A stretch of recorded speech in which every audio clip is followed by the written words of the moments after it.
أعوذ بالله من الشيطان الرجيم بسم الله الرحمن الرحيم السلام عليكم ورحمة الله وبركاته وعليكم السلام ورحمة الله وبركاته. إن الحمد لله وشكر لله والصلاة والسلام على رسول الله لا حول ولا قوة إلا بالله.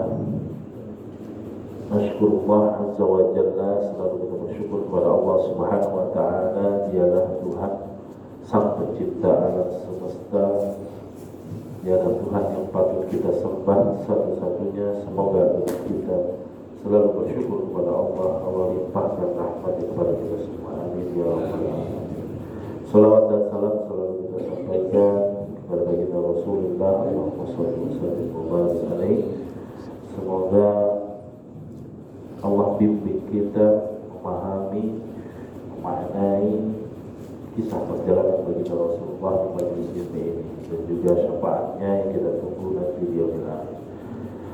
Jamaah sekalian, Rabbi shrah li sadri wa yassir li amri wahlul 'uqdatam min lisani yafqahu qawli.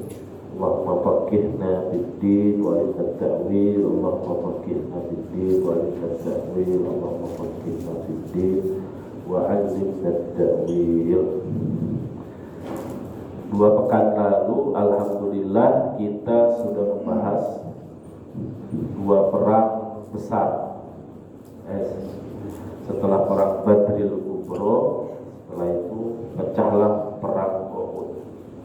Perang Uhud itu Allah ingin menunjukkan kuasanya.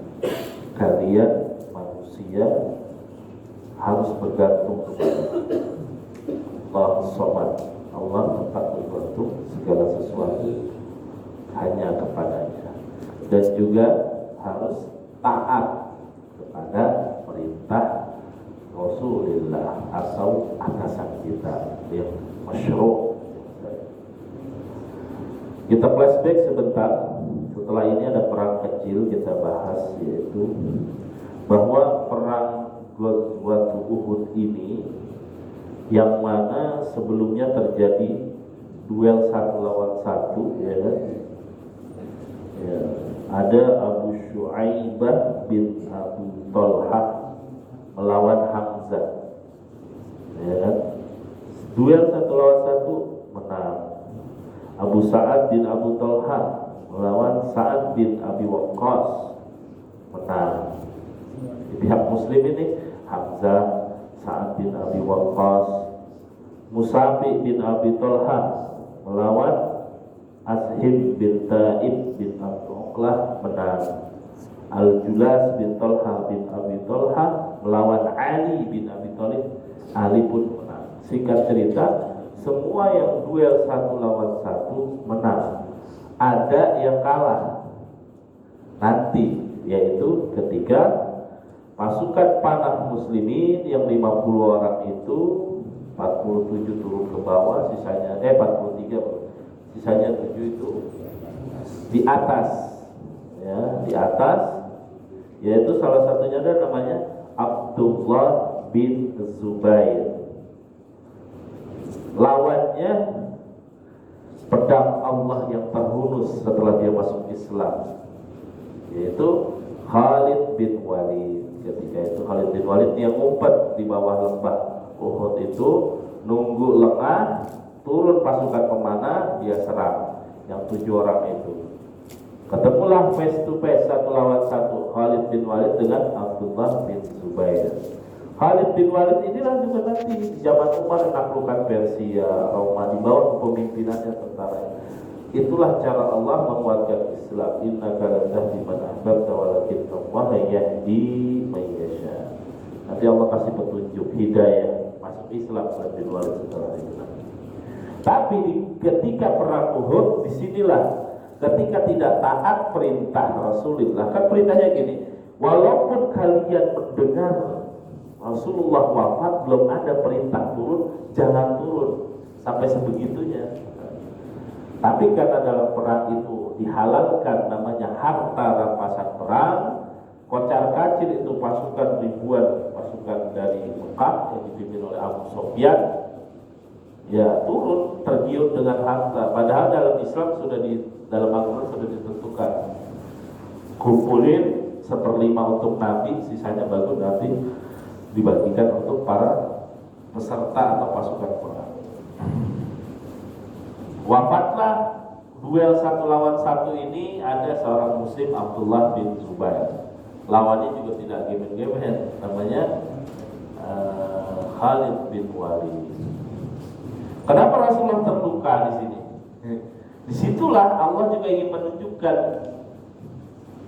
bahwa Rasulullah itu ya manusia biasa, tapi memang memegang amanah Allah utus ke dunia ini menjadi pemimpin, menyempurnakan agama ini.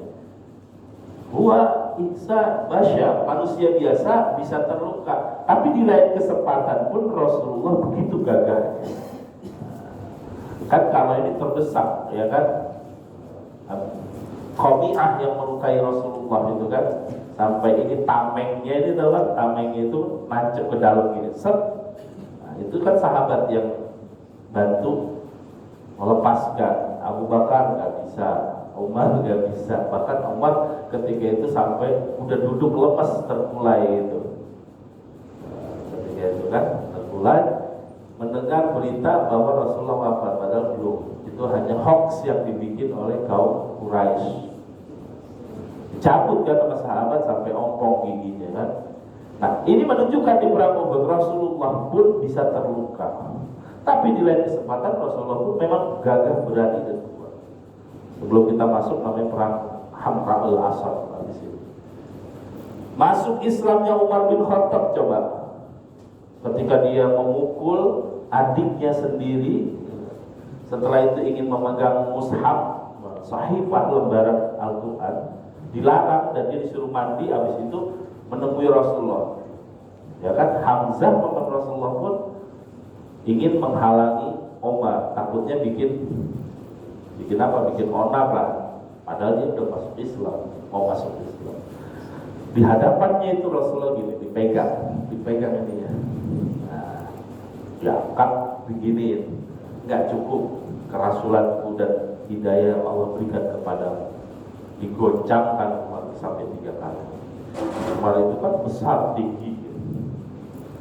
Ada satu kisah lagi, bagaimana di perang Uhud itu Rasulullah terluka. Tapi di sisi kisah lagi ada seorang pegulat di Mekah itu, Rukana, gak ada yang bisa ngalahin. Tapi ketika berhadapan dengan Rasulullah, kalah 3 kali ya kalau nggak salah. Dan itu ditutup. Nah, nggak tahu. Pas dibuka, ya Rasulullah. Jadi Rasulullah itu gagah berani, kuat. Tapi di perang Uhud ini Allah ingin menunjukkan kuasanya.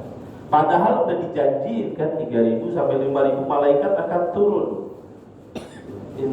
Kalau kamu taat dan sabar dalam ayat Al-Quran.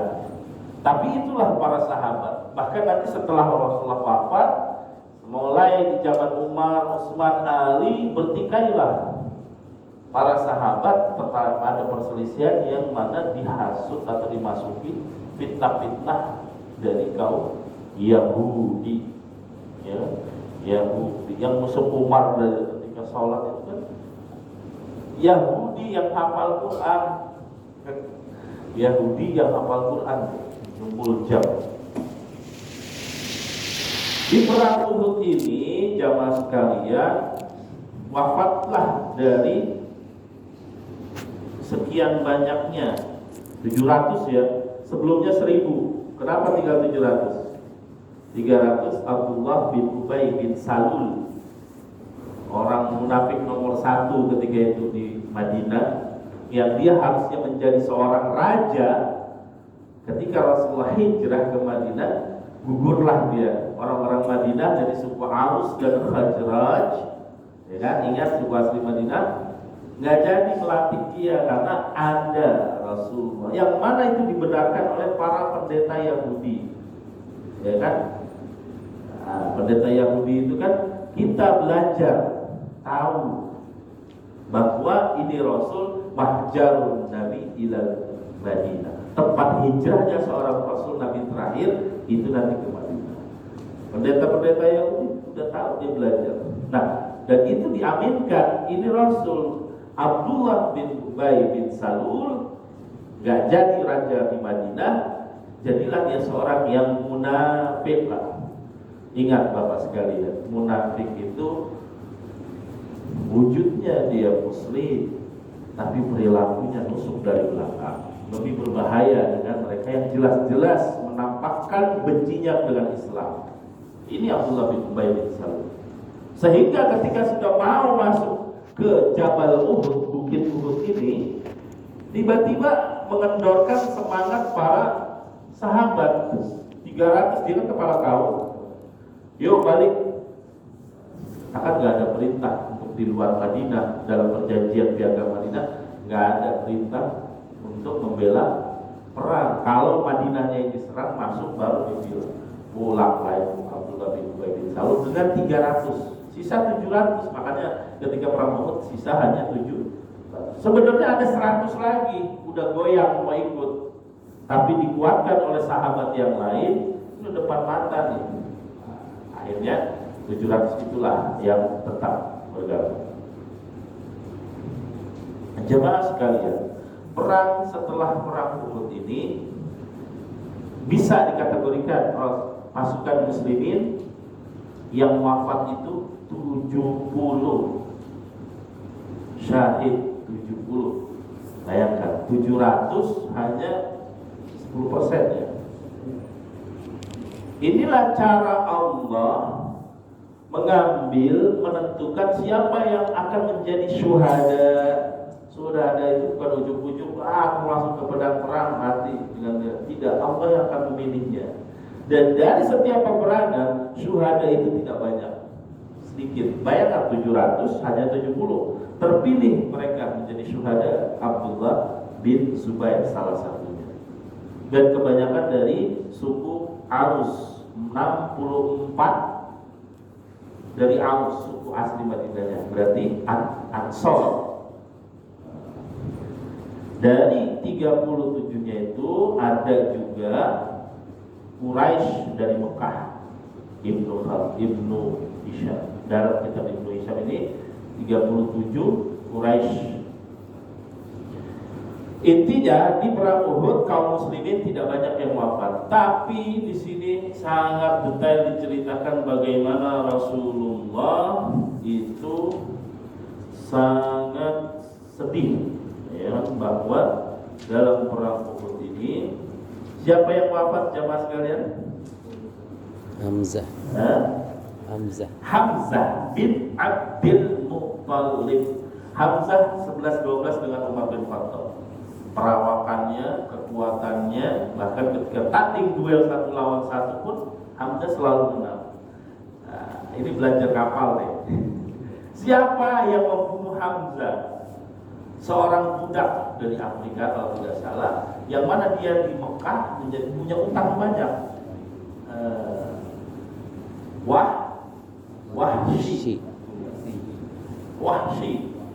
Wahsy ini disuruh sama tuannya, dan juga salah satunya Hindun bukan tuannya, tapi dia punya perkara, bapaknya mati di perang Badar. Ketika disuruh tuannya, utang Anda lunas kalau membunuh Hamzah. Terus disamperin Hindun, Anda tambahin katanya 1 kendi emas, dinar atau dirham ya, buat Anda kalau bisa membunuh itu paman Rasulullah. Karena kan sebelum perang Uhud ada pentakwilan Nabi Muhammad dalam mimpinya kan, bahwa pedangnya bengkok ya kan, salah satunya kerabatnya, sahabatnya ada yang wafat. Ada satu tanda lagi yang itu mana menandakan keluarga yang akan wafat di dalam perang. Dan juga ada satu tanda lagi dalam mimpinya, baju pakaian perang besi yang menandakan menetap di Madinah, defensif, jangan keluar. Dan Rasulullah sudah mengambil keputusan maju. Ketika dibujuk sahabat, kita gak berani ya Rasulullah, kalau engkau memang mau defensif, mau bertahan, ayo turunlah ayat. Tidak baik bagi seorang Rasul udah pakai baju perang mundur, maju terus. Dan terjadilah sejarah perang Uhud ini. Kalau yang umrah, haji, ya sempatkan melihat gitu. Bagaimana heroiknya itu Gunung Uhud itu, Bukit Uhud. Disitulah Rasulullah dan para sahabat bertarung mempertahankan tauhid keesaan Allah. Wa asyrafa Rasulullah ala syuhada ana syahidun ala haula innahu min yurai wa yakhruju fillah illa wallah ba'athahu yaumil qiyamah. 70 dari Bani Aus ini Rasulullah melihat jenazah, jasad-jasad yang wafat, dan Rasulullah bersaksi mereka syahid. Walamma ra'a, dan ketika Rasulullah melihat jenazahnya Bihamzah paman Rasulullah ammuhu wa akhihi minar radha'an istadda huzna wa ja'at ammatu Safiyah turidu an tanzura akhaha Hamzah. Bibi Rasulullah Safiyah ketika Rasulullah melihat Hamzah, salah satu cirinya itu hidungnya terkoyak dan perutnya juga ya kita menceritakan. Itu diceritakan, aku tidak pernah melihat Rasulullah sesedih itu dalam melihat jasad-jasad para syuhada. Pamannya wafat dalam keadaan syahid, tapi benar-benar kata Abu Sufyan ketika ada dialog setelah perang Uhud itu kan, aku tidak melarang orang-orang Quraisy untuk bahasanya i'dam, mau dilenyapkan itu muslimin di depannya atau mau dimutilasi dan sebagainya. Itu terserah mereka, karena saking setiap ini kalah. Ketika perang Uhud gak ada kesempatan, mereka porak-porandakan kaum muslimin melalui pemimpin Khalid bin Walid ketika itu masih di pihak kafir Quraisy. Rasulullah melihat Hamzah wafat dan karena itu sangat sedih, ya kan? Bahkan Wahsy ketika sudah Fathu Makkah, ya kan, sudah penguasaan kota Makkah, Wahsy sampai kata Rasulullah dimaafkan, tapi setelah itu dia bersyahadat, jangan pernah menampakkan wajahmu depanku. Bukan Rasulullah pendendam, tapi manusia biasa teringat akan paman beliau yang wafat syahid di dalam keadaan seperti itu. Setelah itu murung atau dia berpikir Wahsy bagaimana caranya dia supaya membalas dosa-dosanya. Akhir cerita, setelah sudah zaman berubah, muncullah namanya Musailamah al-Kadzdzab.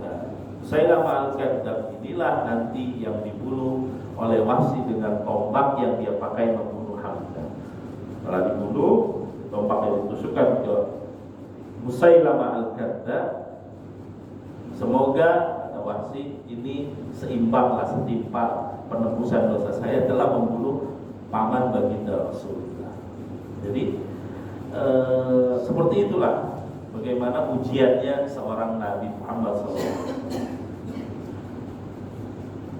Perang setelah perang Uhud ini namanya Hamraul Asad.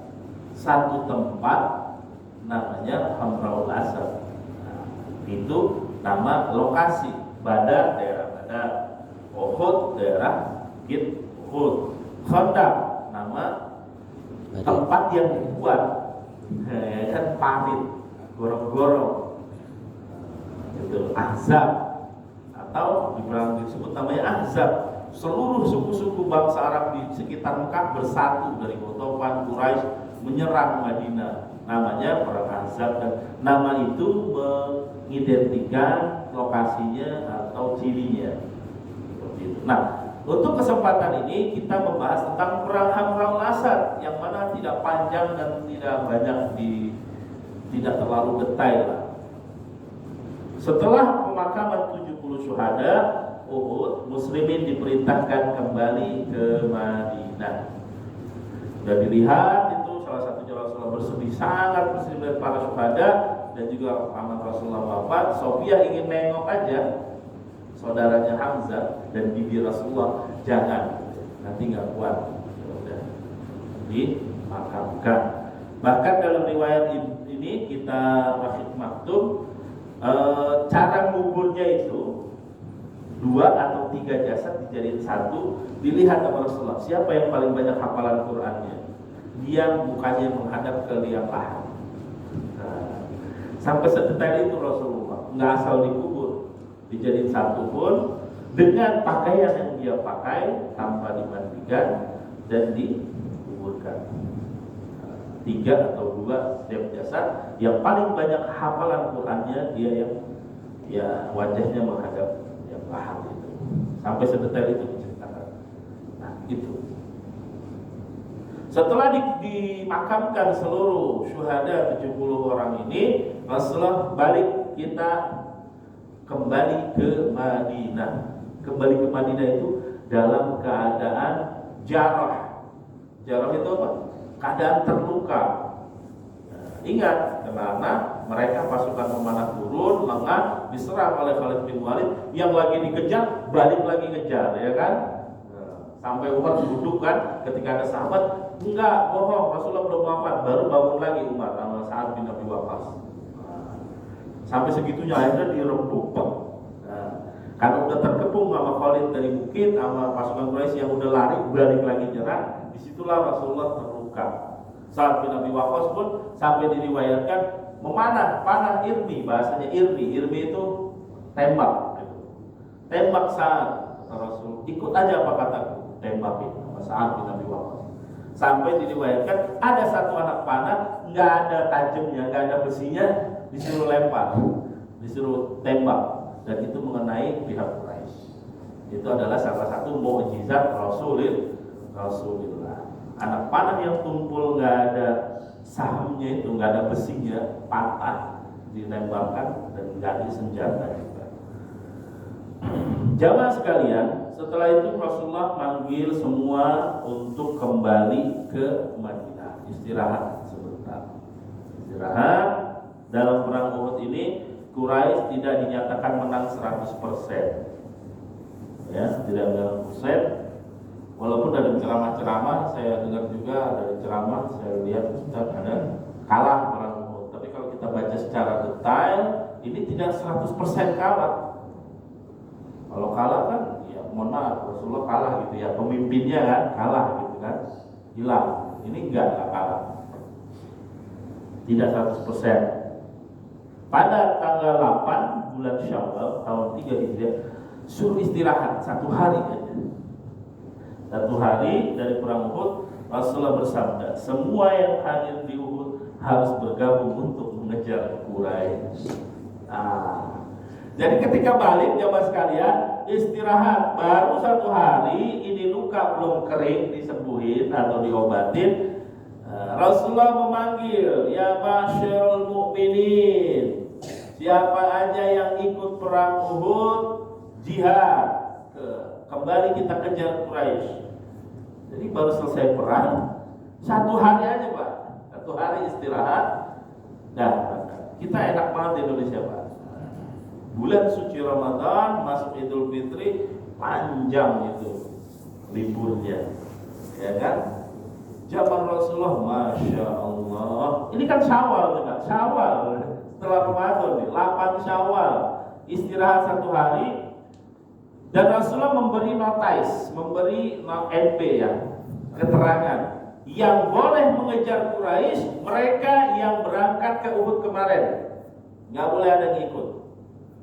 Biasa muncullah munafik, siapa? Abdullah bin Ubay bin Salul. Ya Rasulullah, ada yang mau ikut gitu. Apaan kalau bahasa kita?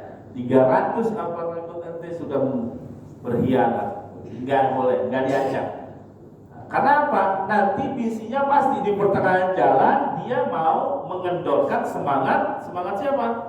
Kaum muslimin lagi, nanti dia balik lagi. Maka Rasulullah sudah tahu Ubay nggak boleh ikut. Ya, Abdullah bin Ubay bin Salul mau ikut dan tidak boleh. Rasulullah, ayo yang pernah ikut perang Uhud berangkat lagi, cukup istirahat terakhir, kita kejar itu Abu Sufyan. Kejar. Dan ingat, mereka kan kalau rombongan perang 630 nggak cepet kan, ada yang pakai onta, ada yang kuda, ada yang jalan. Jadi posisinya mengejar dalam keadaan santai. Mereka pun pulang dalam keadaan lelah. Jadi ini mereka Quraisy pun mengirim mata-mata. Kalau mata-mata berarti pakai kuda yang cepat.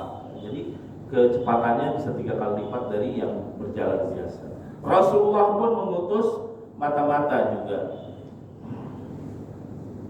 Ada seorang sahabat Jabir bin Abdullah. Jabir bin Abdullah itu bilang ke Rasulullah, "Ya Rasulullah, boleh enggak?" Ista'dzanahu Jabir bin Abdullah wa qala, "Ya Rasulullah, inni uhibbul an la tashhada mashhadan illa kuntu ma'ak." Jabir ini membujuk Rasulullah, "Ya Rasulullah, boleh enggak saya ikut?" Kan enggak ikut. "Aku pingin banget syahid tapi bersama engkau di medan perang. Wa inna ma khalfani abi wa ala banatihi fa adinani." Ada yang jaga anak saya perempuan, yaitu bapaknya atau kakeknya. Jadi izinkan saya ya Rasulullah. Diizinkan? Diizinkan. Wasiru ma'ak, dampingi Rasulullah Jabir. Wasara Rasulullah wal muslimun mau hatta balagu hamra'ul asad. Jadi mereka jalan.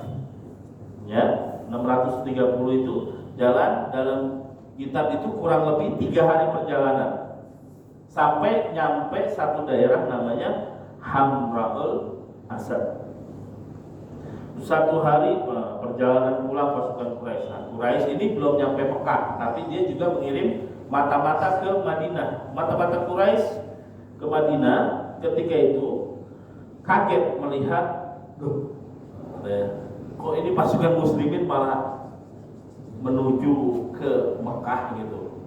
Salah satunya melewati satu tempat namanya Hamra'ul Asad. Dan melihat mereka yang berangkat ala mahwa fi ma'rakati atau fi ghazwati Uhud, sebagaimana mereka orang-orang itu yang ikut perang Uhud. Mata-mata Quraisy ketika melihat pasukan Muhammad sallallahu alaihi wasallam dan sahabatnya yang terluka, dalam keadaan terluka, bahkan nggak disampaikan Rasulullah, pakai baju perang yang kemarin, jangan ganti. Jadi pakai jangan ganti.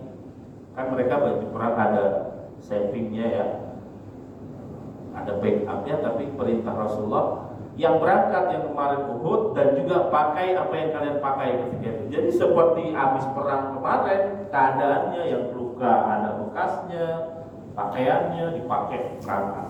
Mata-mata Quraisy melihat dan kaget. Kok yang ikut ini orang-orang yang kemarin ikut perang Uhud. Akhirnya balik, kan perjalanan 3 hari mereka ini kan. Nah, udah balik, Quraisy mengubah taktiknya. Dia nggak kabur. Dikirimlah surat kepada Abdullah bin Ubay.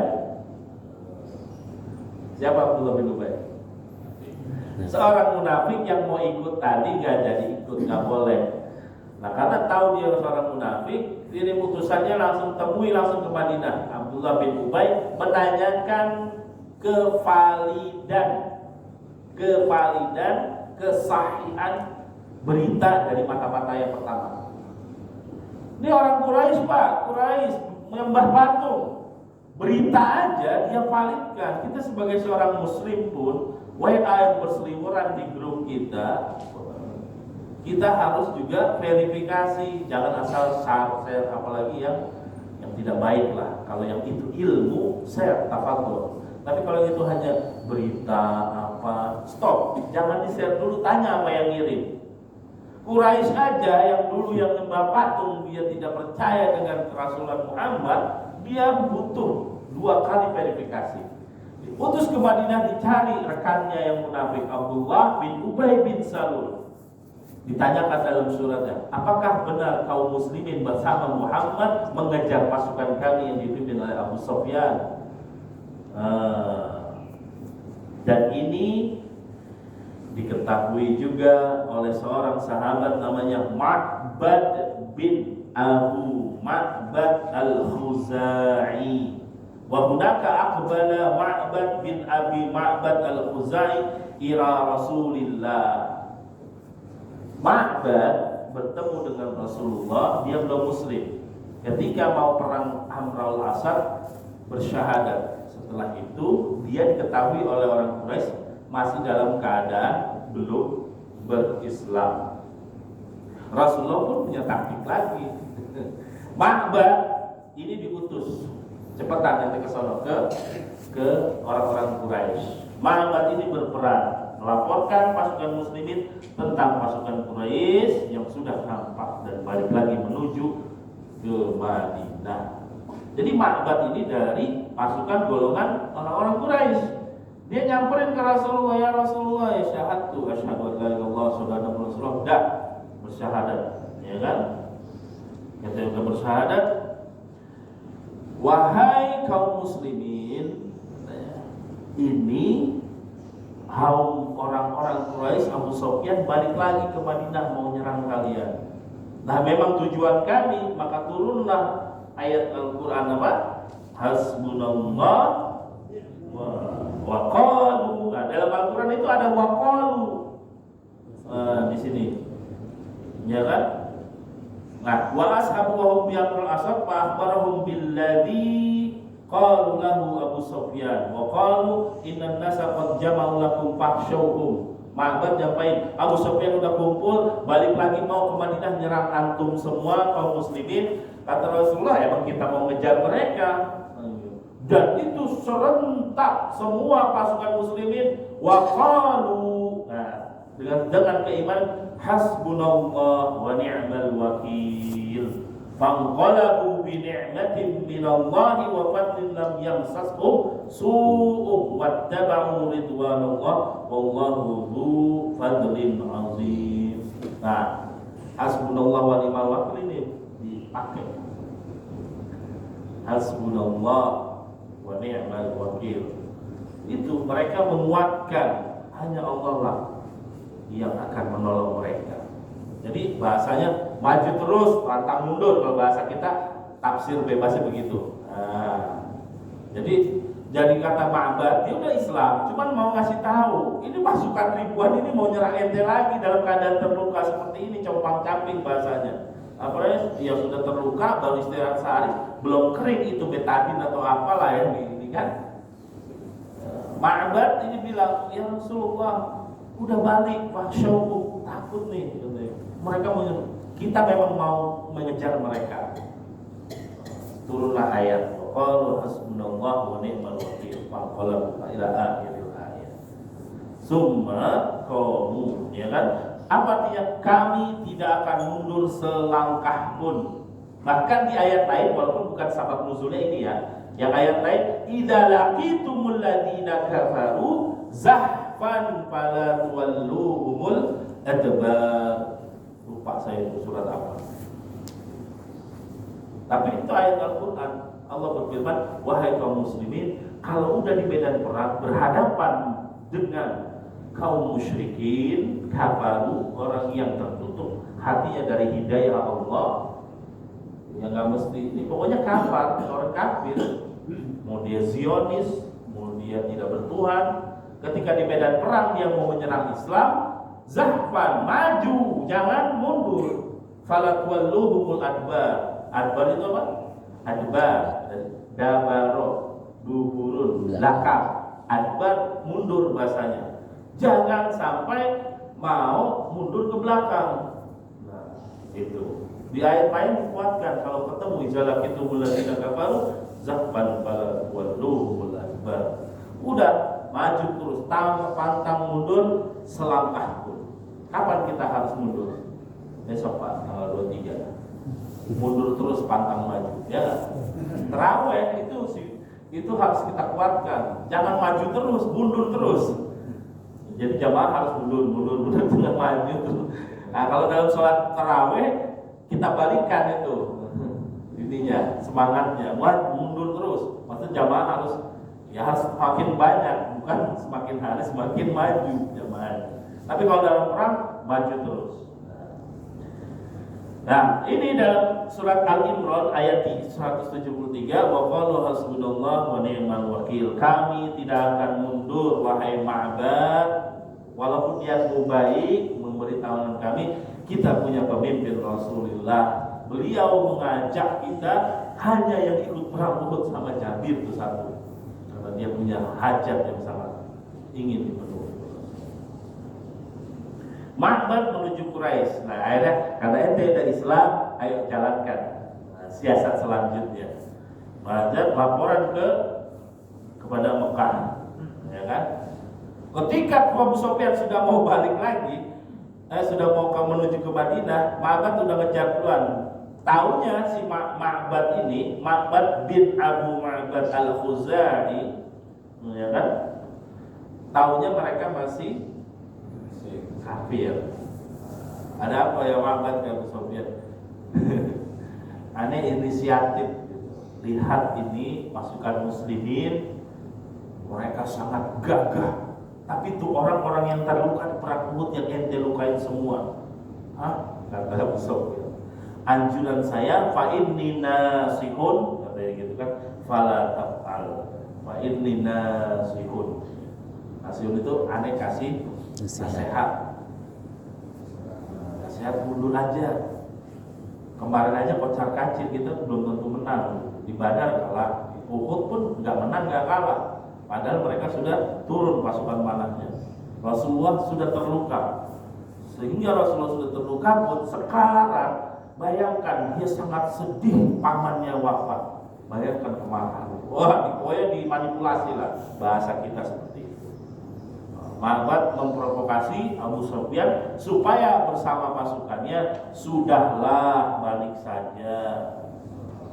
Sampai Rasulullah berjalan sudah sampai 3 hari, sampailah di namanya satu tempat Hamraul Asad. Misalnya ini Madinah, ini Mekah, di sini Hamraul Asad menetap 3 hari. Menetap 3 hari. Wa tilka hiya ghazwat Uhud bi jam'i mahariha wa tafasiliha wa talaba bahthul bahithun haula masir hadhil ghazwah. Ya kan? Sampai 3 hari. Kadzalika yu'aqidu lana anna ma'a salali Quraisy lam yakun akthar min annahum wajadu fursatan najahu biha bil haqil khasair al-fadhiha bil muslimin. Setiap ada kesempatan orang Quraisy mau nyerang muslimin di setiap kegiatan apapun dalam bentuk perang pasti gagal. Hampir menang pun di perang Uhud. Hampir, kalau bahasanya hampir. Hampir. Nah, tersebarlah berita Rasulullah menetap di Hamraul Asad 3 hari 3 malam. Mereka ketika menuju ini Abu Ma'bad al-Khuzai, balik lagi Abu Sufyan, udah jangan kabur, balik ke Mekah karena sudah diprovokasi. Perang itu Pak, jalan terakhir dalam berdakwah atau mempertahankan ilmu. Itu jalan terakhir. Ketika sudah terjadi perang pun yang sudah mengaku mengalah tidak boleh dibunuh. Kecuali ya kasus orang-orang Yahudi itu kan, Yahudi yang sudah berkhianat itu kasusnya beda. Kata Rasulullah, ya udah diserahkan kepada pemimpinnya dan dibunuhlah yang ikut perangnya, tapi wanita dan anak-anak dijadikan budak, nanti ditebus atau dijual.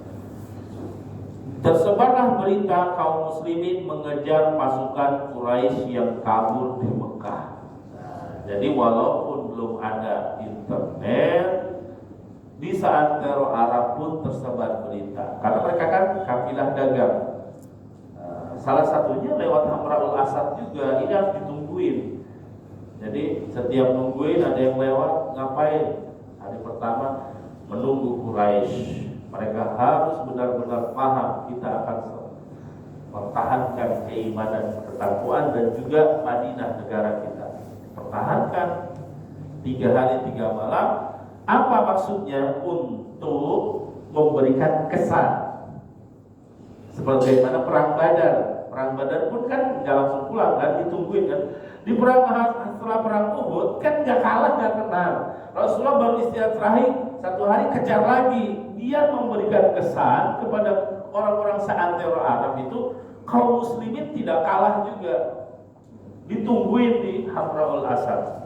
Makanya hikmah dari 3 hari Rasulullah. Jadi kalau tahu kan dalam judul Perang Hamraul Asad terjadi gak baku hantam. nggak ada di sini. Tapi memang kita lihat bagaimana siasat dan taktiknya dan juga hikmahnya. Dan kita lihat 1 hari doang loh, baru terluka 1 hari, belum kering. Ketika ada panggilan jihad, bangkit. Sebagaimana Hanzalah, ingat Hanzalah Pak, yang disebut dalam kitab Ghasilul Malaika. Dia wafat, yang mandiin siapa? Malaikat, karena dia baru malam pertama ketika perang Uhud dipanggil jihad, belum sempat mandi wajib, baru nikah, belum sempat berangkat. Ketika itu wafat Hanzalah.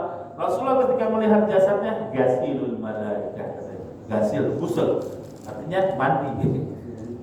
Ini jasad yang mandiin malaikat, kehormatan bagi Hanzalah radhiyallahu anhu. Nah, hikmah dari kalau diceritain saya datang gitu ya, Pak, perang Amrul Asad nggak terjadi, cuma Rasulullah ngejar dan mereka kabur, udah gitu aja. Nah, ya udah begitu, tidak ada menariknya. Tapi kita terangkan siasat dan prosesnya, dan juga ada ayat yang turun, asbabun nuzulnya. Ali Imran ayat 173. Ya kan, wa qalu hasbunallah wa ni'mal wakil. Memberikan kesan juga kepada kita, apapun cobaan terberat, kembalikan kepada Allah. Baca surat Al-Imran, hasbunallah wa ni'mal wakil. Zikir tahlilan kan ya, hasbunallah wa ni'mal wakil, ni'mallah wa ni'man nasir. Terus itu kan tuh. Jangan pas zikir tahlil doang Pak. Kalau bisa, iya, ketika di kantor atau bertetangga ada suatu problem, hasbunallah, ada satu target yang ingin dikejar atau dicapai, hasbunallah wa ni'mal wakil. Nggak bakal mundur selangkah pun, karena aku punya Allah sebaik-baik perwakilan yang aku gantungkan, aku titipkan, dan aku curahkan. Makanya 3 hari Rasulullah menetap di satu tempat namanya Hamrul Asad itu untuk nungguin Quraisy. Bener-bener balik nggak nih, seperti kata Ma'bad. Cuma Ma'bad disuruh ngambil inisiatifnya, Rasulullah saya ini aja deh, kembali lagi ke sana kasih kabar. Inisiatif mundur aja, mundur. Itu garangnya minta ampun, masih keadaan terluka, ngejar antum semua, rasanya begitu. Satu, hikmahnya 3 hari itu dan juga tujuan dari mengejar mereka, yaitu adalah menguatkan pasukan muslimin, menguatkan mentalnya juga. Kita gak kalah loh di perang Uhud, walaupun kalian waktu itu khilaf namanya ya, khilaf itu apa ya, lupa atas perintah Rasul turun dari Jabal Uhud para pemanah. Yang kedua, untuk para sahabat sendiri menguatkan bahwa kalianlah orang-orang terpilih. Yang ketiga, Hamraul Asad itu adalah tadi tempat lalu lamanya para kabilah dagang. Jadi selama 3 hari kabilah dagang yang nggak mau nyerang muslim, ya entah dari Yaman atau dari mana kan, lewat pasti ditanya, bertemu sapa dan memberikan kabar, ini loh muslimin di bawah pasukan Rasulullah kuat melawan mereka Quraisy, menghapus isu, ya kan? Kekuatan pasukan muslimin dan juga menunjukkan pasukan muslimin yang cuma 600 bisa memukul mundur yang ribuan, kurang lebih sisa 2 ribuan yang telah perang Uhud. Jadi membuat image itu penting juga, membuat image yang baik itu penting. Dan kisah Hamraul Asad ini. Yang keempat, menghapus isu. Tuh kan saya bilang tadi, menghapus isu bahwa perang Uhud kalah. Kan kita tahunya pasukan muslimin turun, diserang kan, kocar kacir. Tapi kan itu belum tentu kalah. Orang Rasulullah tidak wafat kok. Hanya paman beliau, hanya Hanzalah, Abdullah bin Zubair. Memang butuh pengorbanan. Setiap ada gesekan pasti ada pengorbanan. Kita aja sama tetangga atau sama teman kerjanya gesekan dikit, ada pengorbanannya Pak. Hati lah. Yang tadi nyampak kalau itu pasti ada. Ini apalagi fisik. Rasulullah sudah mengiranya lah gitu dalam takwil mimpinya. Dia mentakwilkan secara pribadi, keluarga itu anak yang wafat. Dan ini 3 hari menetap untuk nungguin Quraisy di Hamrul Asad, menguatkan, menghapus isu di perang Uhud. Muslim enggak kalah, tapi memang kocar kacir. Habis itu dikejar balik dan tidak jadi. maka turunlah surat Ali Imran tadi. Wa qalu hasbunallah wa ni'mal wakil.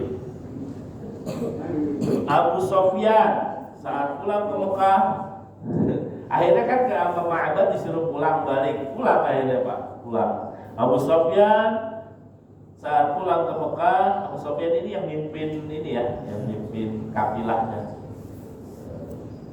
Biasanya dia mimpin dagang, tapi dalam perang juga sekalian lah, gitu kan. Bertemu Abdul Qais yang menuju Madinah. Abu Sufyan mengirim surat kepada Rasul, isinya mengancam pasukan muslimin. Jadi ketika sudah nyampe Mekah, dia bertemu namanya Abdul Qais yang lagi mau ke Madinah lah gitu. Nitip surat.